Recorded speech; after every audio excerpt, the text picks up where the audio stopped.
तो दोस्तों आज फिर लौटे हैं एक नया टॉपिक लेके। बहुत सारे मेरे दोस्त हैं जो जिम में वर्कआउट करते हैं उनका एक क्वेश्चन होता है और वो कंफ्यूज भी रहते हैं। मोस्टली 95% लोग कंफ्यूज रहते हैं जिमों में कि सर हमें 1 महीना या 2 महीना या 3 महीने हो गए कंटिन्यू एक ही तरीके से वर्कआउट को लगातार करते आ रहे हैं, तो अब हमें और कौन सी नई एक्सरसाइजेस करनी है।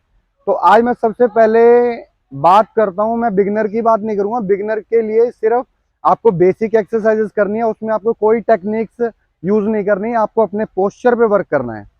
और जिन लोगों की कंफ्यूजन होती है 2.5-3 महीने का कि अब हमें एक्सरसाइजेस चेंज करनी है, तो उन्हें एक्सरसाइज चेंज करने की कोई रिक्वायरमेंट नहीं है।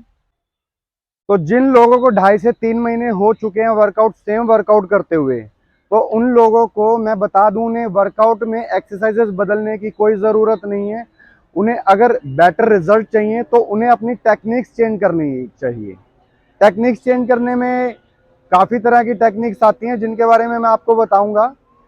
जैसे कि हम फोर्स रेपिटेशन होती है, पैरामेडिंग टेक्निक्स होती हैं, ठीक है, नेगेटिव रेपिटेशन होती हैं और सुपर सेट होता है। तो मैं सबसे पहले शुरुआत करूंगा सुपर सेट से। तो सब लोगों को जानना जरूरी है कि सुपर सेट क्या होता है। बहुत सारे लोग जाते हैं जिम में, वर्कआउट करते हैं, इसके बाद ये कर लिया वो कर लिया और वो सुपर सेट हो गया, ऐसा कुछ भी नहीं है। सुपर सेट एक टेक्निक्स है जिसको वर्कआउट में दो बॉडी पार्ट को ऐड करते हैं हम। दो बॉडी पार्ट्स का ऐड करने का मतलब जैसे कि हम एक बड़े पार्ट के साथ छोटे पार्ट को ट्रेन करना। और जब हम कोई अपना मेन पर्टिकुलर मसल कोई बड़ा बॉडी पार्ट वर्कआउट में कर रहे हैं, तो हमें उसके साथ अपने रेस्टिंग टाइम में छोटे मसल को ट्रेन करना होता है। जैसे कि मैं एग्जांपल लेता हूं कि मैं चेस्ट का वर्कआउट कर रहा हूं और चेस्ट का वर्कआउट करते हुए मैं फ्लैट बेंच प्रेस कर रहा हूं और अब मेरा वो एक सेट कंप्लीट हो गया और मेरे पास जो रेस्टिंग टाइम है उसमें मुझे अदर मसल को भी ट्रेन करना है। तो अदर मसल कौन सा हम ले सकते हैं?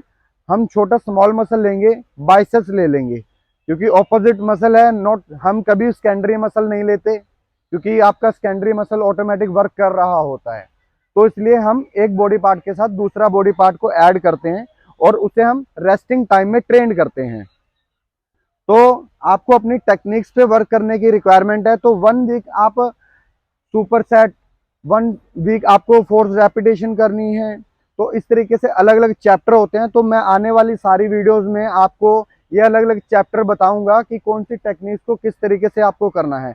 पैरामेडिंग टेक्निक्स क्या होती हैं, सुपर सेट्स क्या होते हैं और फोर्स रेपिटेशन क्या होती है, नेगेटिव रेपिटेशन क्या होती हैं। तो इन टेक्निक्स का जो भी नाम मैंने आपको बताया है, आने वाली वीडियोस में मैं आपको इनके बारे में बताने वाला हूँ। तो सबसे पहले मैं दोबारा फिर रिपीट करने जा रहा हूं, तो आप सुपर सेट को दोबारा समझ लीजिए। आपको कोई भी बॉडी पार्ट कर रहे हो उसके साथ एक बॉडी पार्ट जो भी आप, अगर आप बॉडी पार्ट बड़ा कोई बॉडी पार्ट कर रहे हैं तो उसके साथ रेस्टिंग टाइम में आपको अपने छोटे मसल को ट्रेन करना है। जैसे चेस्ट के साथ मैंने आपको बाइसेप्स की एग्जांपल दी है। और जैसे हम बैक कर रहे हैं, बैक हमारी बॉडी का बहुत बड़ा मसल है जिसमें बहुत सारे मसल्स होते हैं, ट्रेपिजेस होती हैं, बहुत सारी चीजें होती है, लैटिस में डोर्सी होती है, ठीक है। तो हमारे जो ट्रेपिजियस मसल है वो भी बहुत बड़ा है। तो हमारी कम से कम 6 से 7 एक्सरसाइजेस पर बॉडी पार्ट हो जाती हैं।